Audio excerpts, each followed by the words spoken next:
Hi all, welcome to football arena. കഴിഞ്ഞ PSG-ക്കെതിരെയുള്ള മത്സരത്തിൽ വലിയ ഒരു തോൽവി ഏറ്റുവാങ്ങിയതിന് പിന്നാലെ റയലിനകത്തുള്ള പല പ്രശ്നങ്ങളും മറ നീക്കി പുറത്തേക്ക് വന്നിരുന്നു. യഥാർത്ഥത്തിൽ PSG-ക്കെതിരെയുള്ള മത്സരത്തിലെ തോൽവി മാത്രമല്ല, കഴിഞ്ഞ സീസണിൽ ഉടനീളം റയലിനകത്ത് പല പ്രശ്നങ്ങളും ഉണ്ടായിരുന്നു. പ്രകടനം മോശമായിരുന്നു.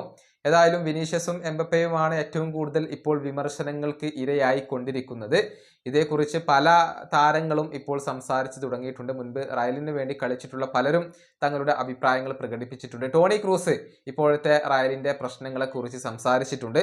അദ്ദേഹത്തിൻ്റെ വാക്കുകൾ ഇങ്ങനെയാണ്: ഒരു യൂണിറ്റ് ആയിക്കൊണ്ട് ടീം ഡിഫെൻഡ് ചെയ്യേണ്ടതുണ്ട്. അത് വളരെ പ്രധാനപ്പെട്ട കാര്യമാണ്.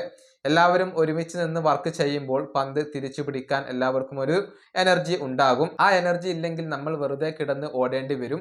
ഡിഫെൻഡ് ചെയ്യാൻ ബാക്ക് ലൈനിനെ മാത്രം ഏൽപ്പിക്കാൻ സാധിക്കില്ല. കഴിഞ്ഞ സീസണിൽ നേരിട്ട ഏറ്റവും വലിയ പ്രശ്നവും അത് തന്നെയാണ്. നല്ല ഫോക്കസും അച്ചടക്കവും ടീമിന് വേണം. തീർച്ചയായും ഞാൻ സാബി അലോൺസോയിൽ വിശ്വസിക്കുന്നുണ്ട്. അദ്ദേഹത്തിന് വ്യക്തമായ ഒരു ഐഡിയ ഉണ്ട്. ടീം നല്ല രൂപത്തിൽ ഡിഫെൻഡ് ചെയ്താൽ മറുഭാഗത്ത് നല്ല സക്സസ് ഉണ്ടാക്കാൻ സാധിക്കും. ഇതാണ് ടോണി ക്രൂസ് പറഞ്ഞിട്ടുള്ളത്. അതായത് ഒരു ടീം ആയിക്കൊണ്ട് ഡിഫെൻഡ് ചെയ്യേണ്ടതുണ്ട് എന്നാണ് ഇദ്ദേഹം ചൂണ്ടിക്കാണിക്കുന്ന ഒരു കാര്യം. മുന്നേറ്റ നിരയിലെ സൂപ്പർ താരങ്ങളായ വിനീഷ്യസും എംബപ്പയും ഡിഫൻസിനെ സഹായിക്കുന്നില്ല എന്നുള്ള ആരോപണങ്ങൾ വളരെ ശക്തമാണ്. രണ്ടു പേരുടെയും ഒരു അലസത ടീമിന് തിരിച്ചടിയാവുന്നു എന്നുള്ളത് സ്പാനിഷ് മാധ്യമങ്ങൾ റിപ്പോർട്ട് ചെയ്തിരുന്നു.